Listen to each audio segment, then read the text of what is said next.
पण आज आणखी 30-40 मिनटं मुंबई पुणे प्रवास कमी होणार। या ठिकाणी इंधनाची बचत होणार, वेळेची बचत होणार, अपघात होणार नाहीत, प्रदूषण कमी होणार। राज्याचे उपमुख्यमंत्री एकनाथ शिंदे आता आपल्यासोबत आहेत। भाई, बाळासाहेबांनी स्वप्न पाहिलेलं होतं आणि त्यांच्या जन्मशताब्दी निमित्त एक नवीन प्रोजेक्ट तुम्ही पूर्ण केलाय। बाळासाहेबांचा शिष्य म्हणून किती आनंद वाटतो?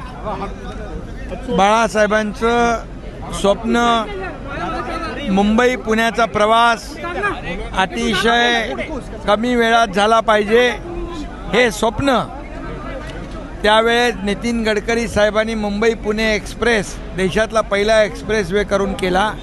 पण आज आणखी 30-40 मिनटं मुंबई पुणे प्रवास कमी होणार। या ठिकाणी इंधनाची बचत होणार, वेळेची बचत होणार, अपघात होणार नाहीत, प्रदूषण कमी होणार। त्यामुळे बाळासाहेबांचं स्वप्न पूर्ण करताना जन्मशताब्दी वर्षानिमित्त मला आनंद आहे। भाई, आपण बघितलं की वायडक्टचं काम होतं, खूप चॅलेंजिंग काम होतं। तुम्ही स्वतः इथे व्हिजिट केलं होते, म्हणजे ब्लास्टिंगपासून असेल तर बाकीच्या गोष्टी उभ्या राहण्यापर्यंत। ब्लास्टिंगला आपण आलो, आम्ही इथं टनेलमध्ये ब्लास्टिंग करताना देखील या ठिकाणी आलो, वायाडक्टचं काम करतानाही आलो। इथले मजूर, इथले अधिकारी एवढ्या उंचीवर काम करताना बघून, हवेचा दाब बघून कामावर येत नव्हते, पळून जात होते।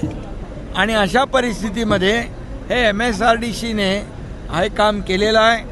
आणि म्हणून अनिल गायकवाड इकडे आहेत समोर, आमचे सर्व अधिकारी आहेत, आणि त्यांनी एक चॅलेंज स्वीकारून हे काम केलेलं आहे। पूर्वी मोपलवार देखील होते, त्यांना मी सगळ्यांना धन्यवाद देतो, कारण हा जो प्रोजेक्ट आहे हा सोपा नव्हता, हा फार चॅलेंजिंग होता, कठीण होता, आणि वादळ वाऱ्यामध्ये काम करावं लागत होतं। एवढ्या उंचीचं जे वायाडक्ट आहे देशातलं सगळ्यात उंच, आणि हा टनेल आहे जगातला सगळ्यात रुंद टनेल आहे, आणि लोणावळा लेकच्या खालून 180 मीटर खालून जाणारा हा टनेल आहे।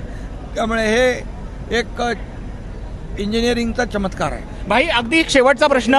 भाई, अगदी एक शेवटचा प्रश्न। तुम्ही जेव्हा MSRDC मंत्री होतात तेव्हा MSRDC मंत्री होतात तेव्हा कामाला सुरुवात झाली होती। आता उपमुख्यमंत्री, त्याचा आनंद किती? आनंद आहे। उपमुख्यमंत्री पण आहे आणि MSRDCचा मंत्री पण आहे, आणि मुख्यमंत्री देवेंद्रजी असताना सुरू झाला आणि त्यांच्याच शुभ हस्ते याचा पूर्ण होतोय, याचाही आनंद आहे।